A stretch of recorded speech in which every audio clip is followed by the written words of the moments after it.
Welcome to our daily golf podcast, where we break down the biggest stories in the game with structured analysis, clear rules interpretation, and performance insights that truly matter. Today's deep dive covers the Riviera controversy and the key rule implications behind it. If you value the depth and clarity of the content we bring you, please subscribe to our channel. Your support allows us to invest more time, research, and resources into producing daily, high-quality golf content and delivering even more detailed deep dives in the future. Let's get started. Yeah, it's really good to be here. I mean, I have to admit, I've been absolutely glued to my phone and the Wired all morning. Right, because we thought this was over. Exactly. I thought the drama was totally wrapped up when that final putt dropped on Sunday, but honestly, it feels like the real tournament actually just started on Monday morning. I know exactly what you mean. It's like, it's the hangover that just won't go away.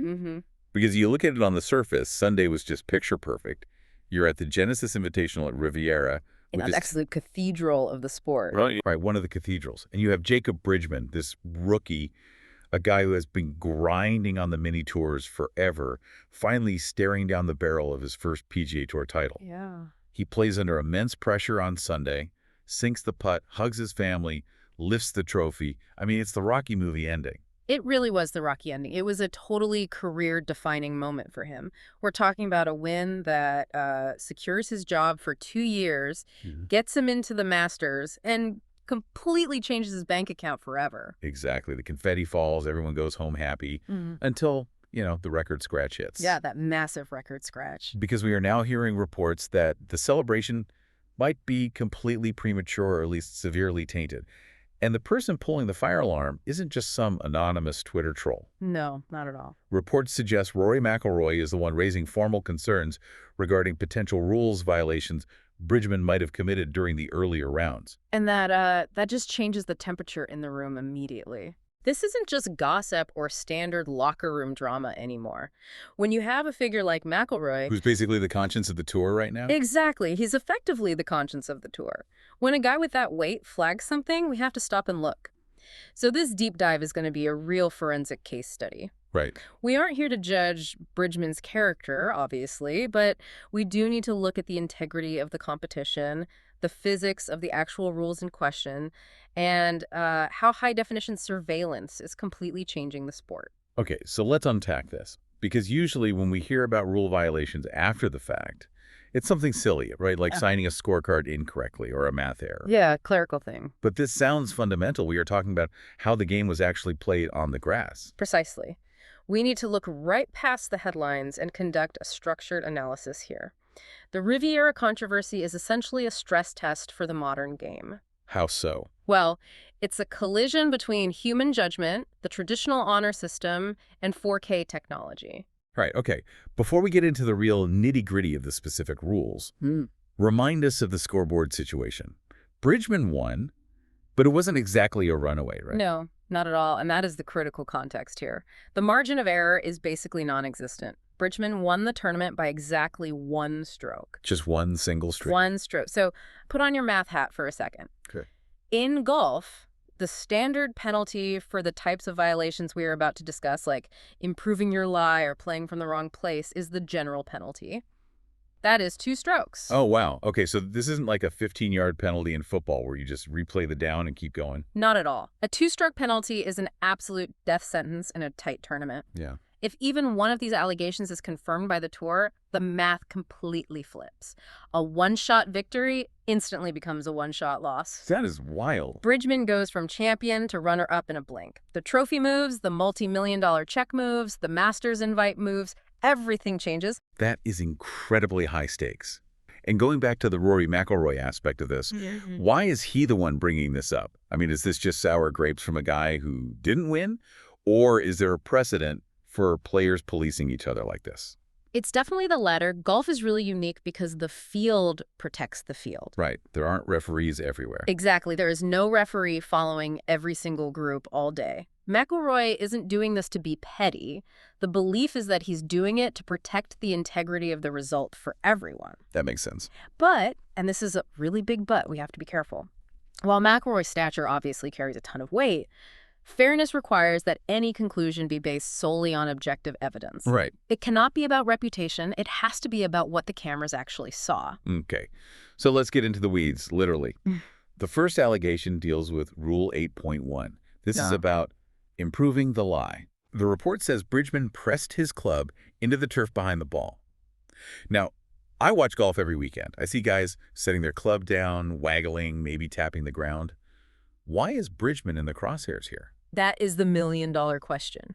Rule 8.1 prohibits a player from deliberately improving conditions affecting the stroke. Deliberately. Yes, deliberately.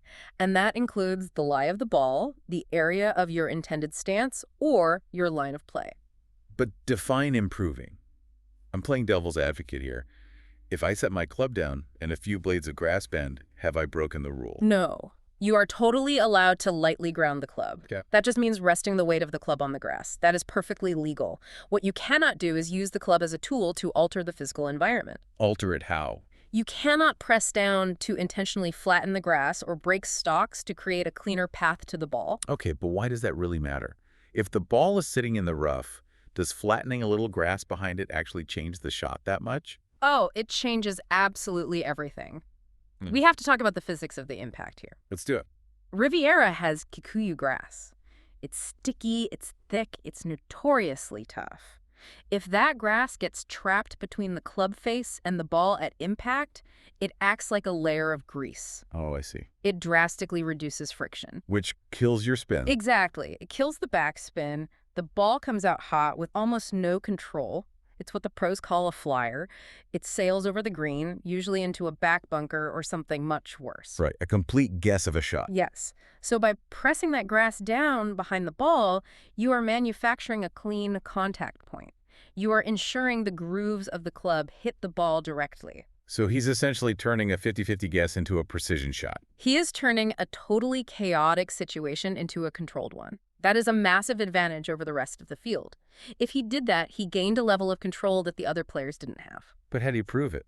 I mean, unless he admits it to a rules official, how do you know he wasn't just nervously twitching his hands over the ball? This is where we get into the gray area of intent.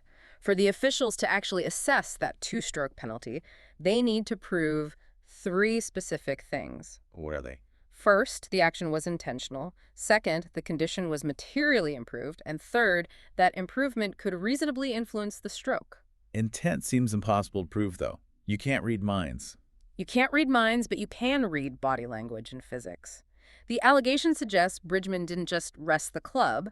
The video apparently shows pumping motion. A pumping motion. Yeah, imagine a piston. If you see a player repeatedly jamming the club head down with force, lifting it and jamming it down again, that tells a story. It's the difference between resting the club and using it as a steamroller. That is the perfect analogy. If the video shows a deliberate pattern of pressing to clear a path, that is where he gets into real trouble. But if it looks like a nervous waggle, the tie usually goes to the player. So if the tour decides that pumping motion was an attempt to mash the grass down, that's 2 strokes. Bang. He loses the tournament right there. Correct. But that isn't even the only headache he's facing right now. Right, the second issue. There is a second allegation from round 3 involving a relief drop, and this one is much less subjective. It's pure geometry. Right, this is Rule 14.7, playing from the wrong place. Walk us through this one. He took a drop, presumably for a penalty area or an unplayable lie. What went wrong? So when you take relief, the rules create a specific geometric zone where you can play from. You measure it out, usually 1 or 2 club lengths, depending on the situation. Yeah. You have to drop the ball straight down from knee height. The ball must strike the ground inside that defined relief area, and, this is the real kicker, it must come to rest entirely within that area. So if it hits the ground inside, takes a weird bounce, and rolls just an inch outside that invisible line. You have to redrop. You absolutely cannot play it. If you hit the ball while it's sitting outside that defined area, you have played from a wrong place. And the allegation is that Bridgman's ball rolled out, he didn't notice or maybe ignored it and hit the shot anyway. Yes. The concern is that the ball was sitting millimeters outside the permitted boundary. Okay, I have to push back on this one. We're talking millimeters. Does that really matter? If he's an inch outside a 2 club length relief area, is he really gaining an advantage, or are we just splitting hairs here? To the weekend warrior, absolutely not. An inch is nothing. But at the elite professional level, that single inch can be the difference between winning and losing. Explain that. How does an inch change the shot? Think about the microenvironment of the turf. An inch to the right might put the ball on a hard pan, tight lie where he can easily spin it. An inch to the left might be in a divot or soft sand. I hadn't thought about that. Or think about the angle of attack. That extra inch might give him a clear line through a tiny gap in the trees that he wouldn't have had otherwise. So it's not just about distance to the hole, it's about the quality of the lie and the window he's hitting through. Precisely. At this level, millimeters translate to spin rates, trajectory control, and ultimately, scoring. The rules are binary for a reason. Inside is good, outside is bad. There is no close enough in professional golf. And again, if he played from the wrong place, that carries the general penalty. 2 strokes. So we have 2 potential situations here. Both carry a 2-stroke penalty. The tournament was decided by 1 stroke. This is an absolute mess. How does the tour actually solve this? We are days past the event. The trophy is literally sitting on Bridgman's mantelpiece. Welcome to the CSI Riviera phase of the investigation. The tour doesn't just guess on these things. They are going to pull every scrap of data available to them. What does that actually look like? Are they just sitting in a room watching the TV broadcast over and over? The broadcast is just the starting point. They have raw feeds from cameras that weren't even live on television. We are talking frame-by-frame, high-definition analysis. Wow. They can zoom in to see exactly how the grass blades compressed under his club for the Rule 8.1 violation. What about the drop? How do they measure an inch on video? That is where ShotLink comes in. And for those listening who don't know, ShotLink isn't just a map on your phone. It's a highly advanced laser-based system that creates a digital grid of the entire golf course, accurate to within centimeters. Like a digital twin of the court. Exactly. They can overlay the digital coordinates of the drop zone and the precise GPS location of the ball. It completely removes the subjectivity. It's essentially VAR for golf, but with lasers. That's incredible. They can see definitively if the ball was geometrically inside or outside the line. That is terrifying and amazing at the same time. Oh! But here's what I struggle with. The tournament is over. Can they really go back retroactively and change the score? Isn't there a statute of limitations once the scorecard is signed? There used to be tighter limits, but the rules have evolved quite a bit. The tour can apply retroactive penalties if the facts come to light later. However, the bar is set incredibly high. Oh, high. Clear and convincing evidence. That is the legal standard they use. It cannot be 50-50. It cannot be, well, looks a little suspicious. It has to be undeniable. For the Rule 8.1 violation, they have to be 100% sure that his intent was to improve the lie, not just that he was fidgeting with the club. So if there's any doubt at all, the result stands. Correct. They won't strip a title on a hunch. But if the ShotLink data shows the ball was outside the line, or the 4K video clearly shows him mashing the grass, they will act. Let's talk about the fallout if they do act. Yeah. Because this is a domino effect that ruins lives. It is a massive ripple effect. First and foremost, the leaderboard adjusts. If penalties are applied, Bridgman is effectively disqualified from the win. The title is stripped. Which is devastating. He goes from tour winner to the guy who cheated. And the financial hit is brutal. We are talking about millions of dollars in prize money being redistributed. The winner's check goes to the runner-up. Everyone in the field shifts up a spot. And the FedEx Cup points. Those are crucial. 500 points for a win. That locks up your card, gets you into the playoffs. Without those points, Bridgman might be fighting for his job again in 6 months, and the Masters invitation, gone. It really changes the narrative of the entire season. You go from the feel-good story of resilience to a cautionary tale about cutting corners. It does. And think about the human element here. If no violation is found, Bridgman's win stands as a really powerful example of holding off the best field in the world under pressure. Absolutely. But if he is penalized, the stain sticks. In golf, being labeled a cheater, even if it was technically accidental, is something you never really wash off. It brings up a really interesting philosophical point about the sport. Golf is built on self-regulation. You call penalties on yourself. It's known as the gentleman's game. Right. If you accidentally move your ball in the rough, you raise your hand and say, I messed up, give me a penalty. But are we seeing the end of that era? In a world with 4K cameras and ShotLink lasers everywhere, the honor system is basically being audited in real time. That is the tension we are living in right now. The honor system works beautifully when nobody is watching. But today, millions of people are watching, and the cameras see things the human eye naturally misses. Yeah, you can't hide anything. When a player like McIlroy raises a concern, it forces the system to work. But ultimately, fairness requires that the conclusion is based on that objective evidence we talked about.